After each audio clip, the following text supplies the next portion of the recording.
U haqida ko'plar turlicha gaplar aytadilar. Kimdir kichik jussasiga bu ish og'ir, yana kimdir ayolga xos bo'lmagan ishni bajaradi deydilar.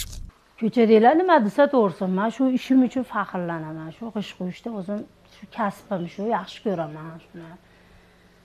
Shu kasb bilan yoshligimdan beri shug'ullanaman. Mana hozir 48 ga kirgan bo'lsam, shu kasb bilan yana shug'ullanib kelyapman hozir. Lekin uning faoliyat olib borayotgan vaqti odamlar hayrat bilan o'tadilar.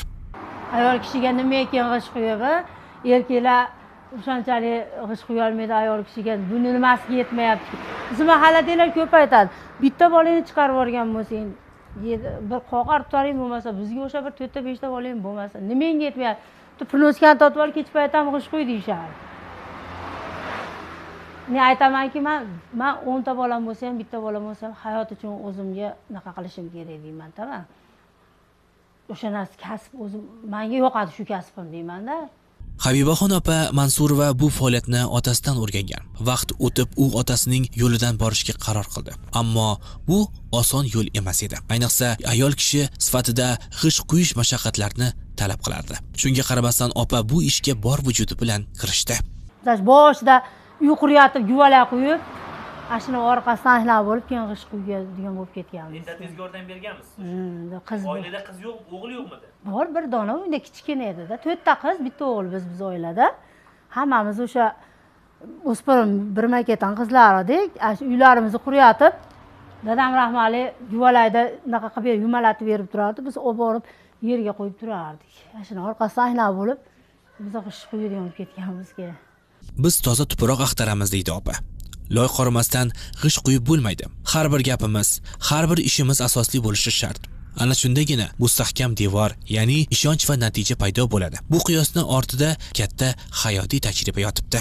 Turpoq to'ktiramiz bunga, Samsung olib kelamiz, loy chiqartiramiz. Shunaqa qilib bolalarga quydiramiz, o'zimiz ham yoniga kirib qo'yamiz. Bizniki o'zimiz yonimizga bolalarga choy chaqasiga pul beramiz-da, quydirganimizga. G'ishchi opa har kuni tongda faoliyatga kirishadi. Peshonasidagi terni artib ishga jonkuyarlik bilan yondashadi. Eng avvalo loy tayyorlaydi.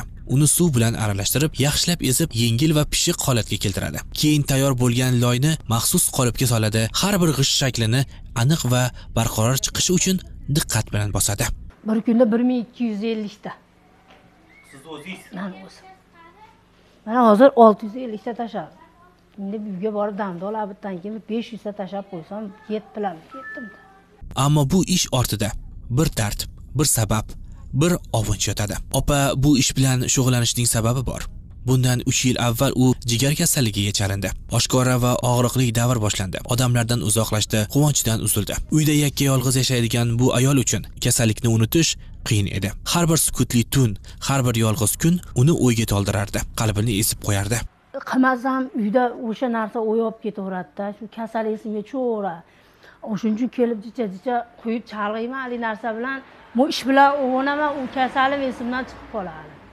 Men uyga borgandan keyin dam olib yotgan paytimda tushib qoladi. Nimaga? Esimga yana harakat qilaman, qilajicha deyman, ash bilan o'g'onaman deyman, o'g'onamay o'tib ketib qoladi. Agar buni qilmasangiz o'yib ketadi, bu o'sha kasalni esga solib yana battar tushkunlikka tushaverasiz-da. Opaning yolg'iz qiziga sovchi bo'lib keladiganlar ko'paydi. Ammo har gal qizning onasi g'ishchi opa loy ichida peshonasi terga botgan holda ishlayotganini ko'rganlarida ko'plar ikkilanar. Ba'zilar hatto qaytib ham kelmasdi. Bu ayol og'ir ishchi, ularning hayoti qiyin bo'ladi deb o'ylardi ular. Kunlarning birida yana bir sovchi keldi. Endi meni kasbim mana xolasi shu g'ish qo'yib turib, g'ishni orqasidan tirishchilik qilib, shu qizni sepsirg'asini qilib chiqaryapman.